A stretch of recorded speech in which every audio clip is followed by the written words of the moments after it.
Vamos a iniciar esta rueda de prensa, este diálogo circular, como siempre, y vamos a dar a conocer el informe de las investigaciones que se están llevando a cabo para esclarecer la situación que se produjo con la caída del helicóptero en donde perdieron la vida Marta Erika Alonso, gobernadora de Puebla, y su esposo Rafael Moreno Valle. También los asistentes nos han pedido información sobre este caso, de cómo van las investigaciones, y se va a dar a conocer el día de hoy cómo se está avanzando. Por eso la presencia y la intervención del ingeniero Javier Jiménez Espriu y del ingeniero Morán, subsecretario de Comunicaciones. Ellos van a explicarles y se le va a dar a conocer a todos los mexicanos cómo va esta investigación técnica sobre las posibles causas que originaron este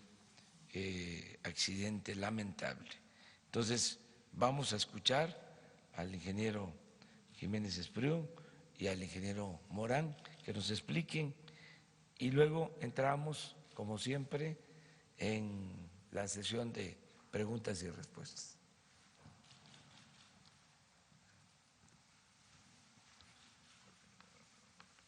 ¿No vino? No, sí. Ah.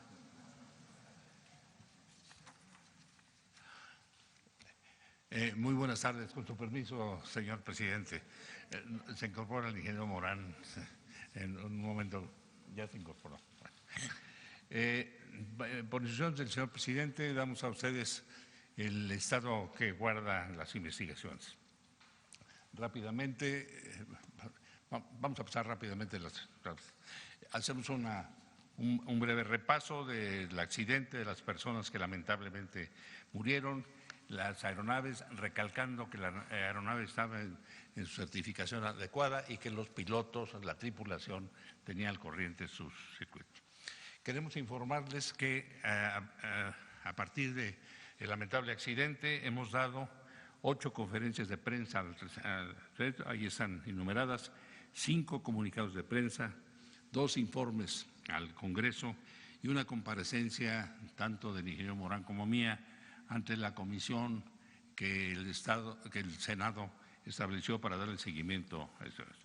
Recordamos a ustedes que, por instrucción del señor presidente, fueron agencias internacionales que se incorporaron con los funcionarios de Aeronáutica Civil para hacer el análisis técnico del helicóptero. Hay otro análisis que hizo la Fiscalía del Estado de Puebla en relación con todas las consecuencias de este lamentable accidente. Recuerdo que están participando la EASA, que es la Organización Europea de Seguridad Aérea, la Agencia Federal de Aviación Civil de los Estados Unidos, la ANSB, que es la Agencia Italiana de Seguridad también aérea, y la canadiense, que tiene las mismas funciones. Esas agencias están trabajando y trabajaron también los fabricantes de la aeronave, Leonard, que es el fabricante del helicóptero, el Pratt & Whitney, que es el fabricante de las turbinas, y la Honeywell, que es la fabricante de la electrónica correspondiente. Tenemos aquí simplemente el recordatorio de quiénes son las personas que de todas estas organizaciones han participado, recordando a ustedes que se decidió que todas las inspecciones, tanto de las turbinas en Canadá como del helicóptero y sus partes en los Estados Unidos, como de la electrónica, en Italia, y la electrónica Honeywell en los Estados Unidos, se hicieran todas las pruebas con todos los participantes reunidos para que no hubiera nadie que no estuviera al tanto de las pruebas. Esto obviamente llevó a algún retraso, a una toma mayor de tiempo. La cronología de los acontecimientos ha sido la siguiente: del 27 al 31 de diciembre, recuerden que el accidente fue el día 24, hubo una reunión de expertos para la investigación en el campo en Puebla y ahí estuvieron trabajando todos juntos. Después, en abril, después de muchos documentos y trámites, se reunió la Comisión Investigadora en Montreal para desarmar las turbinas de aviación y dimos el informe correspondiente que ahorita detallará brevemente el ingeniero Morán. En abril también, después hubo una reunión de la Comisión Investigadora en Italia para el desarmado, inspección de los controles de vuelo, de los rotores, transmisión, caja de 90 grados, etcétera, del helicóptero. En mayo hubo una reunión en Honeywell y en la NTSB para la tomografía computarizada de todos los actuadores lineales en Chicago, y del 24 al 27 de julio se reunieron en Boiling City para la apertura e inspección de los actuadores lineales. Todo esto se ha realizado, repito, con todos los grupos al mismo tiempo, y nos informan que la publicación detallada, que va a ser un documento muy importante, que no se ha dado en ningún caso de ningún accidente previo, la publicación del informe de hechos, la relación de hechos, estará lista el 25 de este mes. A partir de eso, con esa información, con toda la información que se tiene de las bitácoras del helicóptero, con los antecedentes de la tripulación, con los elementos que se tomaron en tierra después del accidente, se reunirá todo el grupo para publicar el informe final. No nos han dicho cuánto tomará el informe final, pero se iniciará a partir de la publicación del informe, que será a fin de este mes. Creemos pues que razonablemente durante el mes de noviembre ya tendremos la definición final de las causas que motivaron el accidente. Le paso el micrófono al ingeniero Morán para que explique también muy brevemente lo que se ha hecho en cada uno de los casos.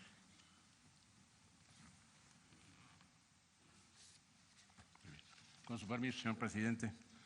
Bueno, como lo informó el señor secretario, las cajas que informamos a ustedes fueron perfectamente empacadas con los componentes críticos, fueron enviados a los laboratorios especializados. Y las reuniones a las que hizo referencia el ingeniero Jiménez de la comisión completa fueron realizados en cada uno de esos laboratorios, dándole apertura en presencia de todos a las cajas que contenían los elementos críticos. La reunión que se llevó a cabo en Montreal, ahí se trató de los elementos que son los fundamentales, que son los motores de los helicópteros, y ahí se hizo ese desensamble que además permitía o no corroborar la información que se obtuvo en campo y en el despliegue que se hizo en el hangar en el estado de Puebla, en el aeropuerto del estado de Puebla. Aquí se pudo constatar que los motores, ambos motores estaban funcionando, como lo evidenció el Engine Control Lever, en el que se encontraba en modo de vuelo, y los daños que sufrieron las turbinas son daños que muestran que son únicamente derivados del impacto, pero que eran turbinas que estaban girando, que estaban funcionando en la potencia adecuada. Esto se ratifica por el hecho de que las flechas de turbina de potencia no solo muestran los desgastes propios de una ingestión de objetos, sino que además muestran que son simétricas, es decir, que el desgaste es similar en ambas turbinas.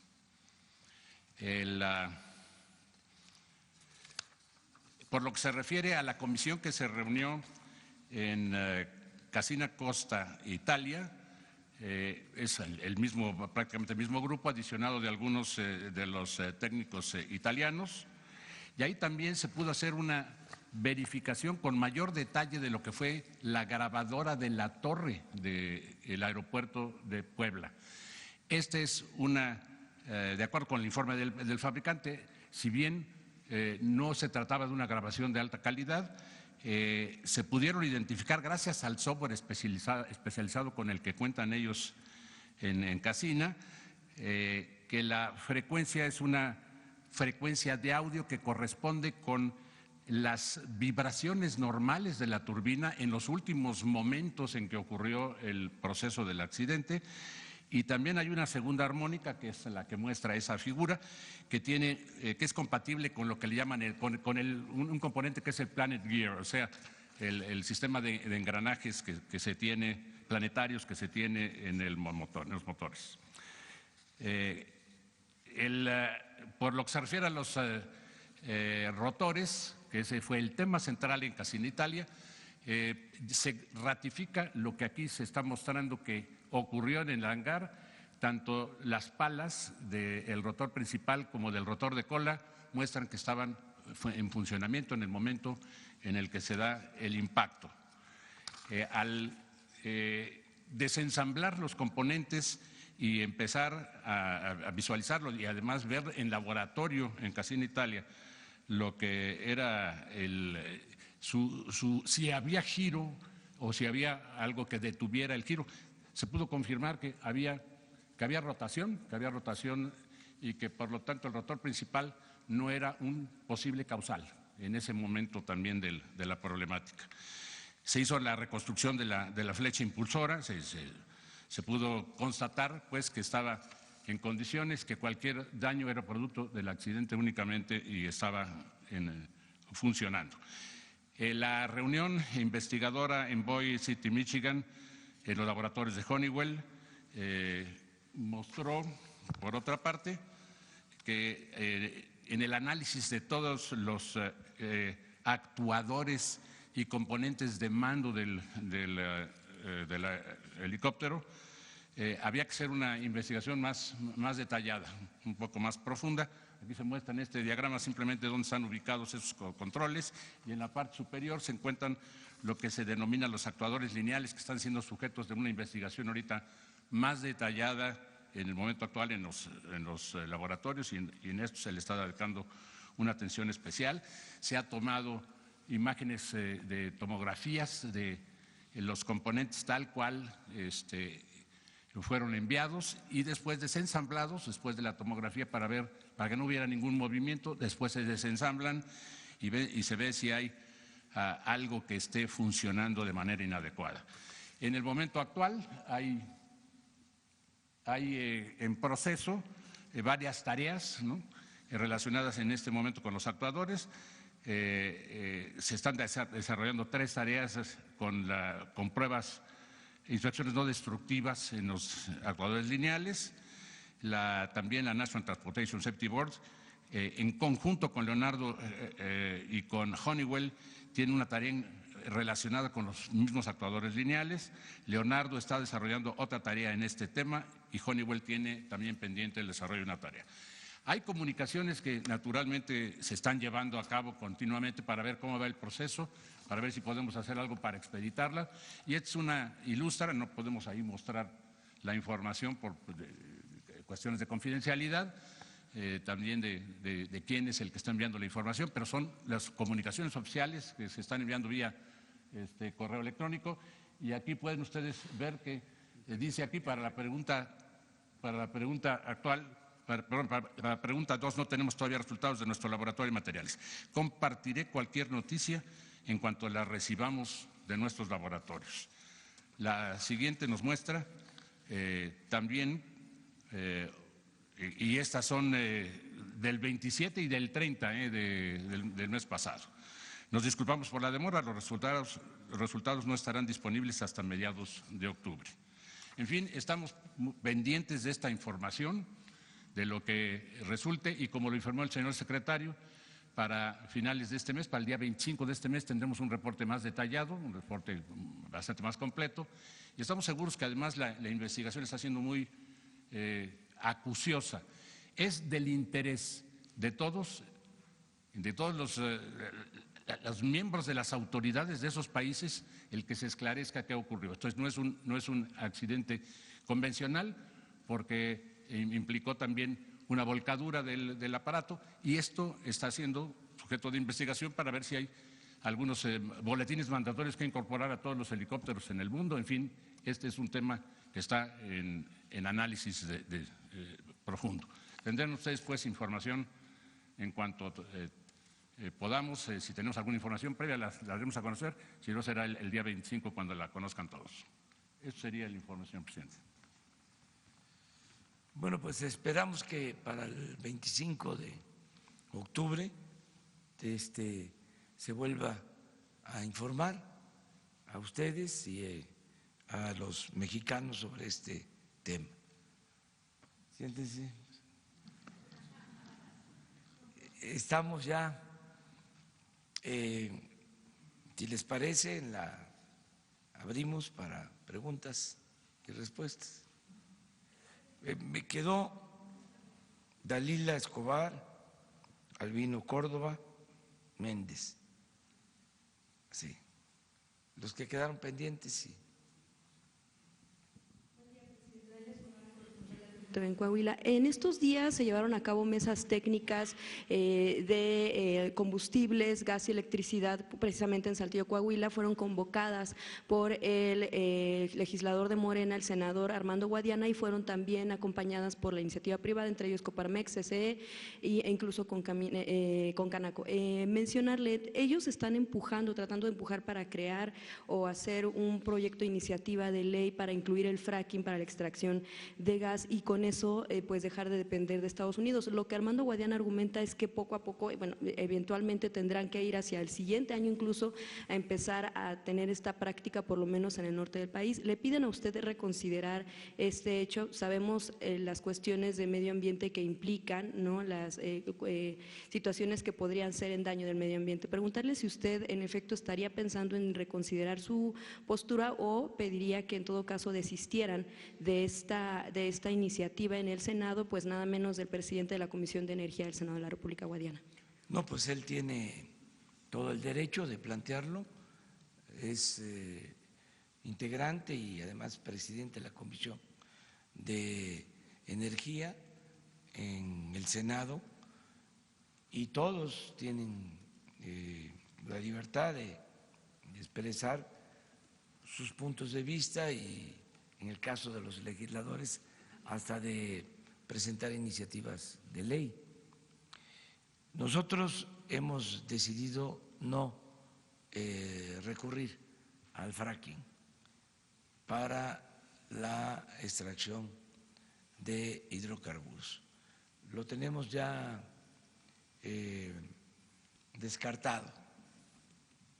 Todo nuestro plan de producción, en el caso de la extracción de petróleo y de gas, se puede llevar a cabo sin la utilización de ese método que consideramos afecta el medio ambiente y vamos a evitarlo. Desde luego, respetamos las opiniones de otras personas y en este caso de los legisladores. Pero en caso de que prospere en el Senado, ¿cuál sería la postura de la presidencia? Pues entonces tendríamos que acatar el resultado, porque no podemos nosotros ir en contra de la legislación, de las leyes, del marco jurídico. Estamos obligados a cumplir con la ley. Sin embargo, consideramos que esto tendría que debatirse ampliamente y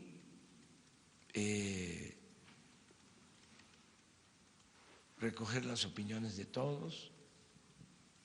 En su momento nosotros vamos a comparecer si se trata de una iniciativa de reforma, daríamos nuestros argumentos del por qué no el fracking, por qué tenemos que cuidar el medio ambiente, no destruir nuestro territorio, cuidar el agua. Además, si hay otros métodos para extraer petróleo, para extraer gas, ¿por qué utilizar estos métodos, ¿no? Bien, una segunda pregunta. Hoy sabemos que hoy tiene reunión con los congresistas de Estados Unidos. Preguntarle, ¿esta reunión representa una última oportunidad para el gobierno mexicano para convencer o disuadir de que se apruebe el TEMEC en Estados Unidos, sobre todo por la marea que está viviendo ahorita aquel país en el tema del impeachment contra Donald Trump, también el inicio de una probable recesión por la guerra comercial con China y también, bueno, pues que se pueda aprobar el TEMEC antes de que inicie el pico de la efervescencia del proceso electoral en aquel país?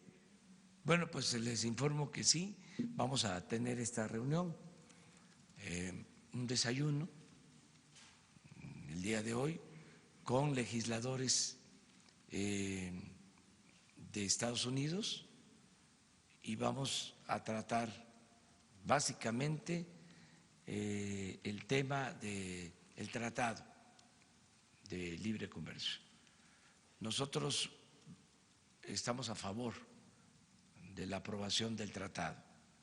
Eso lo vamos a dejar de nuevo de manifiesto para que no quede ninguna duda. Y además de este encuentro con legisladores, que no es el primero, ya nos hemos reunido con ellos en otras ocasiones, incluso con dirigentes sindicales de Estados Unidos y con empresarios, y hemos manifestado que sería conveniente para las tres naciones el que se aprobara el tratado. Le conviene a Canadá, le conviene a Estados Unidos y le conviene a México. Y voy además a enviar una carta a la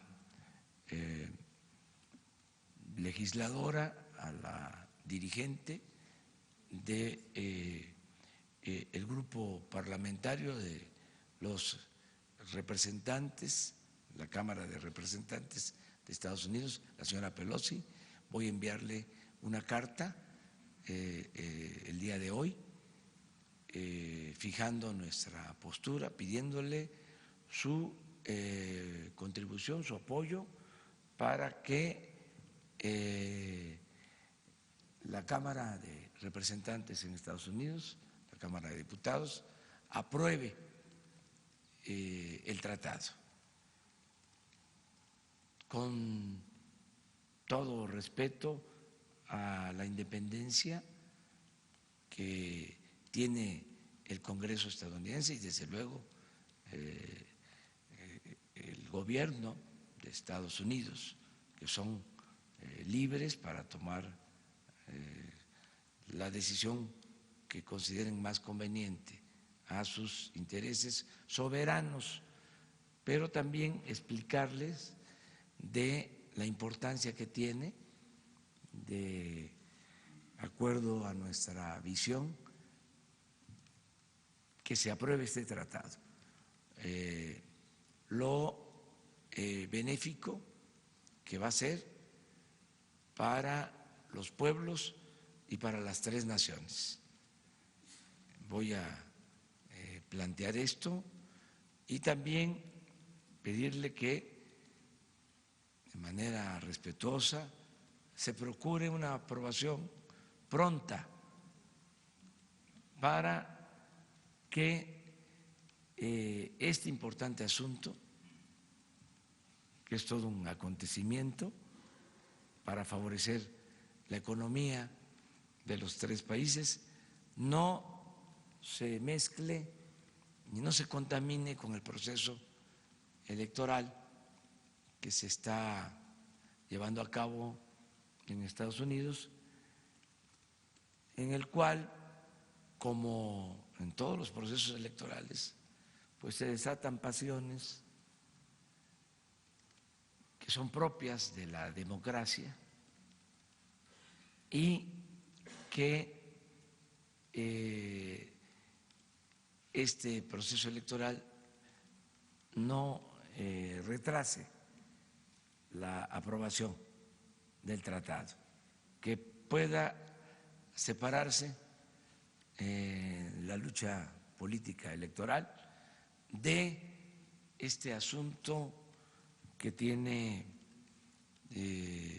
importancia fundamental para las tres naciones.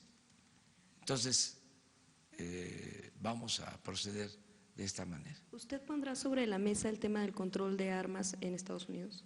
Ahora estamos básicamente tratando el asunto del acuerdo comercial. Eso es lo que nos importa más en esta reunión, el que lo más pronto posible se apruebe el tratado. Y finalmente preguntarle, presidente, ¿por qué no se ha vendido el avión presidencial? ¿Es muy alto el costo? Es un proceso. Ahora hasta nuestros adversarios están al tanto de cómo va lo de la venta del avión presidencial. Me imagino que quisieran que no se vendiera. No es un asunto fácil, se requiere cumplir con una serie de procedimientos legales, tiene que haber transparencia. Nosotros no podemos hacer lo mismo que hicieron las autoridades pasadas, de que nadie sabía, no se informó, de repente gana la elección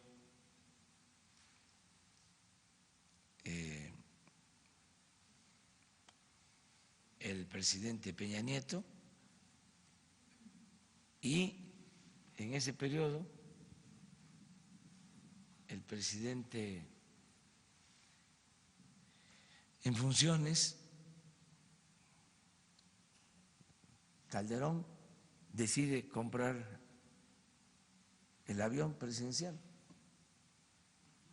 que es lujosísimo, faraónico, es como un regalo, como una ofrenda al presidente electo, porque es el presidente Calderón el que deja comprado el avión.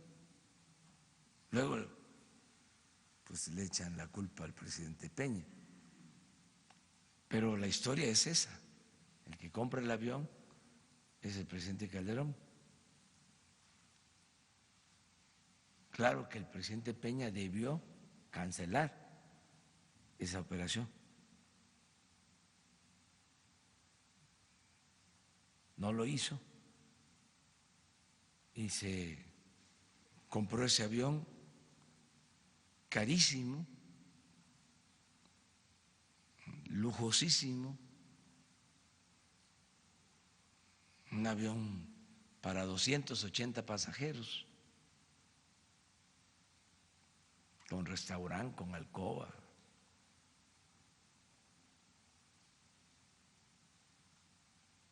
Y nosotros decidimos venderlo porque es un insulto al pueblo de México utilizar ese avión,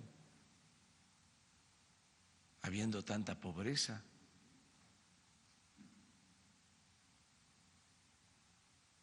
Esto sirve para caracterizar cómo actuaban los gobiernos en los tiempos del neoliberalismo. No les importaba el pueblo, era una élite desprendida completamente de la realidad, le evitaban. Entonces se decide venderlo, hay que llevarlo a Estados Unidos, hay que pedir permiso, hacer todos los trámites con los fabricantes, se le solicitó a la ONU que nos acompañara en el proceso de venta, lo están haciendo. Se hizo una licitación, intervinieron empresas. Al final hay ya una empresa interesada en la adquisición. Esto requirió de elaborar avalúos, está en el proceso de revisión del funcionamiento del avión, porque no se puede vender algo que no esté en buen estado. Interviene la Secretaría de la Defensa en el arreglo de el avión, en todo lo que tiene que ver con el mantenimiento, y hay plazos. Hasta ahora existe un comprador. No puedo hablar más porque todavía no se cierra el acuerdo y es un procedimiento legal. En el caso de que al final no se haga la operación, de todas maneras va a seguir en venta.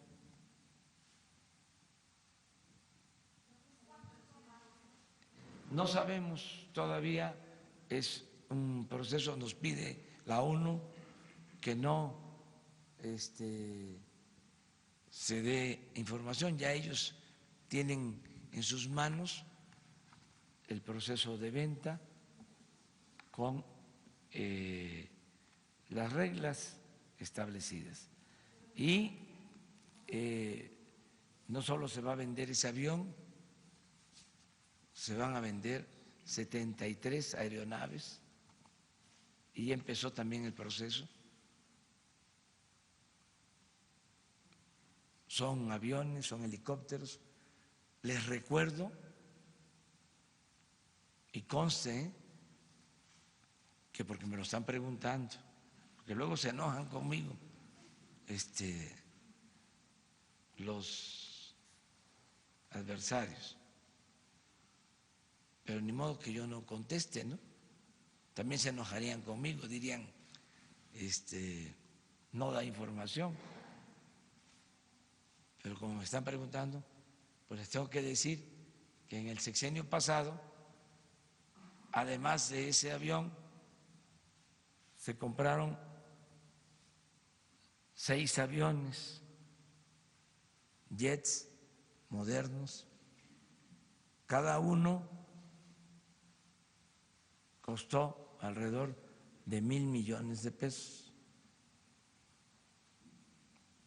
Estamos hablando de aviones para el servicio de altos funcionarios públicos. Y también en el sexenio pasado se compraron 6 nuevos helicópteros, igual, con un costo estimado de 1,000 millones de pesos por helicóptero. También para el servicio de altos funcionarios públicos. Y les voy a dar otro dato. En 2 sexenios,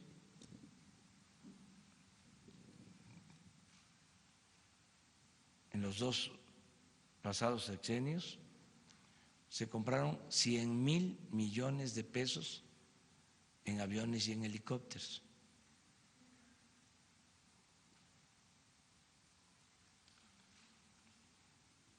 Ojalá y ahora quienes están interesados en que se venda el avión o que no se venda, pues tengan más elementos y se informe mejor a los ciudadanos. Pero eso es lo que puedo decir. Ojalá y pronto ya podamos informar que se vendió ese avión. Ese día vamos a pasar aquí el video que se tiene sobre cómo era ese avión.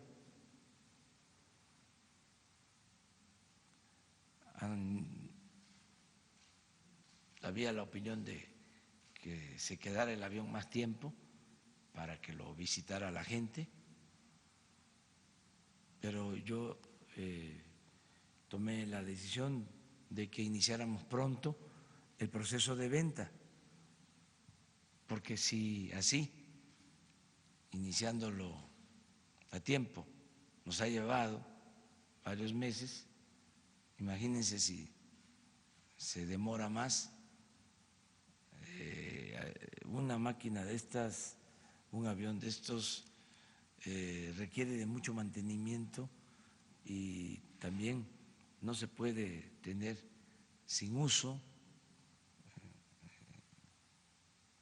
y queremos ya terminar con este capítulo. No se vaya perdiendo más dinero por lo que tienen que pagar. ¿Cómo?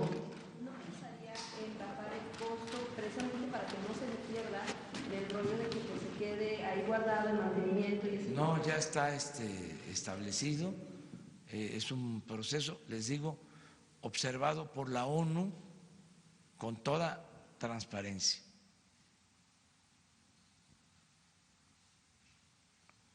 Muy bien, miren, seguimos con Albino. Sí. Buenos días, señor presidente, buenos días, señor secretario, a todos. Solo, muy buenos días a todos. Un pequeño derecho de réplica. Aquí se ha dicho que yo soy de ACM Canal 54, Torreón, Coahuila, que nos manda Morena, que nos mandan los comités estatales. Yo solamente quiero aclarar por mi parte que no pertenezco a ninguna organización, que vengo con mis gastos propios, que no percibo ninguna prestación de presidencia, que trabajo bajo mi propia responsabilidad y con mi propio esfuerzo.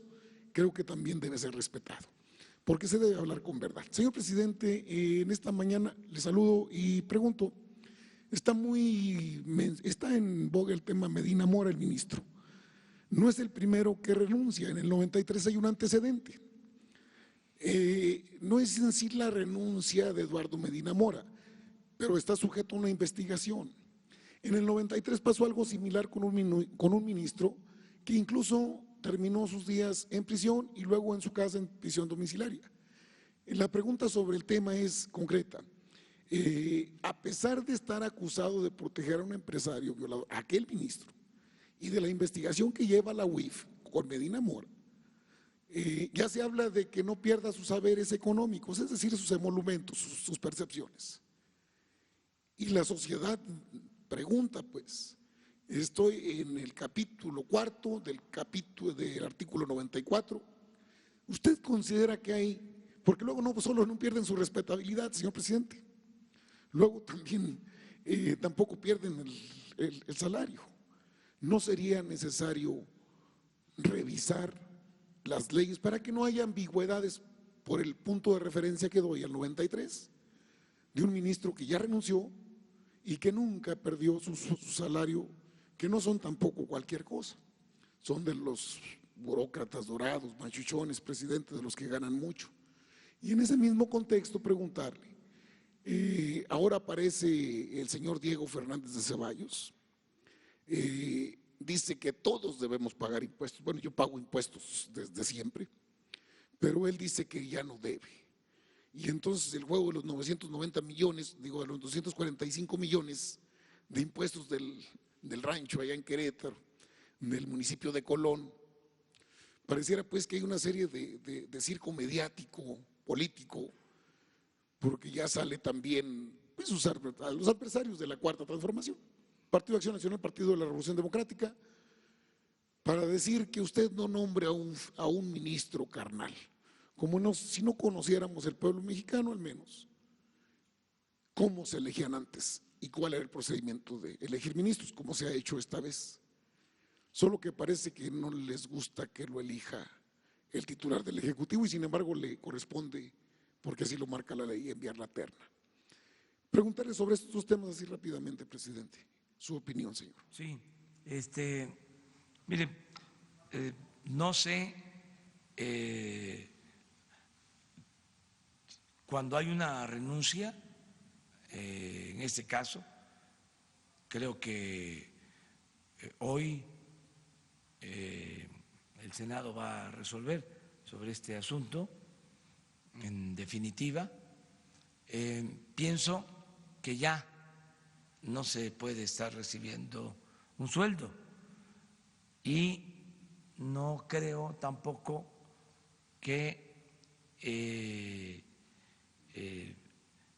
se equipare a cuando un ministro termina su función, pasa a retiro, que sí tiene una pensión autorizada. Creo que este no es el caso, pero hay que verlo legalmente.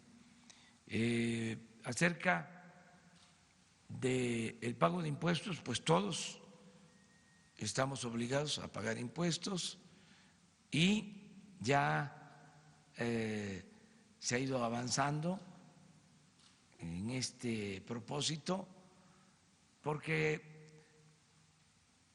no se va a permitir que haya privilegios fiscales.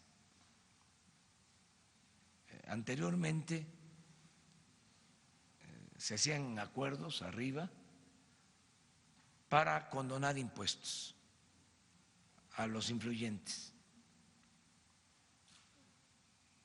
Habían mecanismos legales, la llamada consolidación fiscal, por ejemplo, en donde una empresa importante también era dueña de otra o de varias empresas menores, entonces se distribuía la utilidad en la empresa importante y en las otras que eran virtuales prácticamente, fachadas. Y como se distribuían las utilidades entre todas, el resultado era de que no había ganancias y a veces hasta pérdidas. Y por lo mismo no se pagaba impuesto. Este fue un mecanismo creado desde el presidente Echeverría, porque es interesante, ¿no? Se habla de la confrontación de empresarios con el gobierno de Luis Echeverría, pero ahí surgió, en ese sexenio, la consolidación fiscal.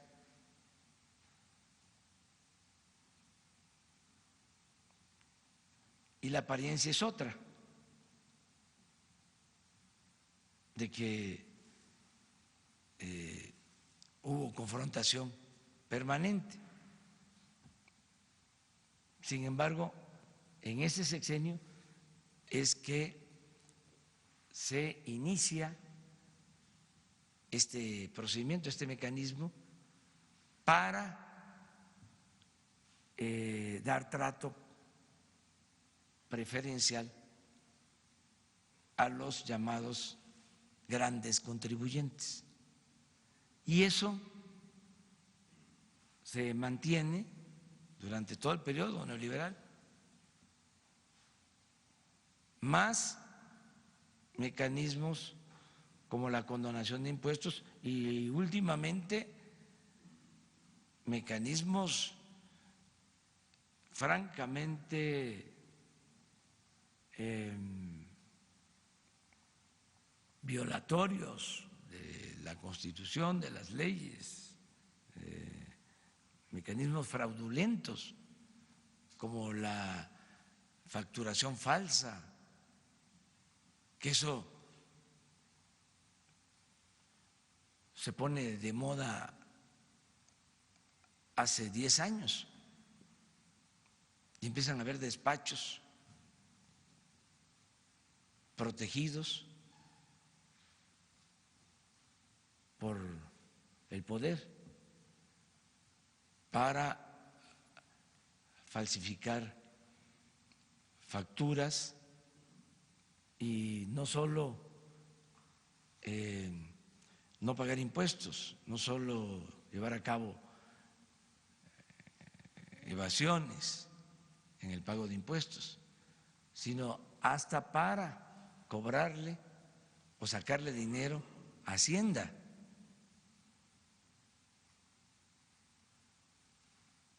Delincuentes de cuello blanco. Entonces, todo eso se está revisando y yo celebro que hay aceptación por parte del pueblo en que se terminen con todas esas prácticas, que no es posible que toda la carga en el pago de impuestos la lleven los trabajadores, la clase media,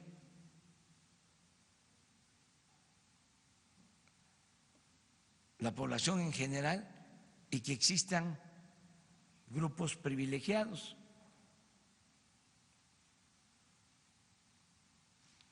Ya hay más conciencia. La vez pasada hablé incluso de cómo el licenciado Diego Fernández Ceballos acepta de que tenía esta deuda por pagar y la reconoce y da la cara y ofrece ponerse al corriente. Pues así, todos. Es lo mismo de la corrupción, o es una variable de corrupción que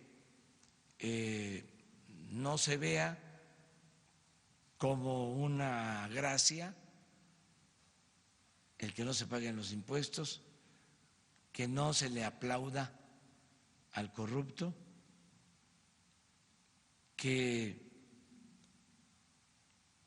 se estigmatice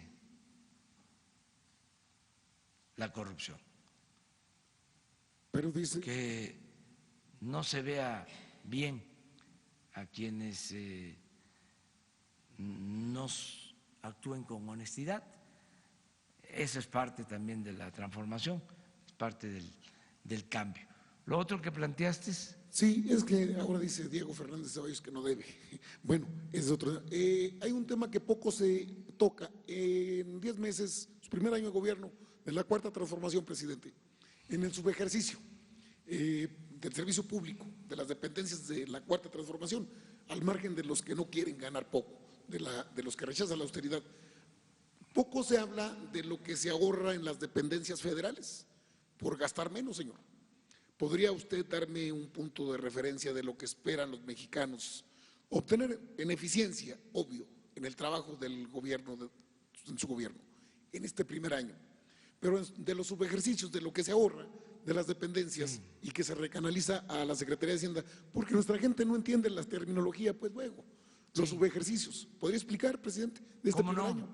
Es que se estima un presupuesto para una secretaría. A ver, la Presidencia de la República. El año pasado ejerció 3,000 millones de pesos aproximadamente. Y este año vamos a ejercer alrededor de 800 millones. Si se ve como era antes, estamos hablando de un subejercicio. Es decir, se ejerce menos presupuesto, subejercicio. En el marco de la austeridad republicana, con el nuevo gobierno, no se considera un subejercicio, sino un ahorro.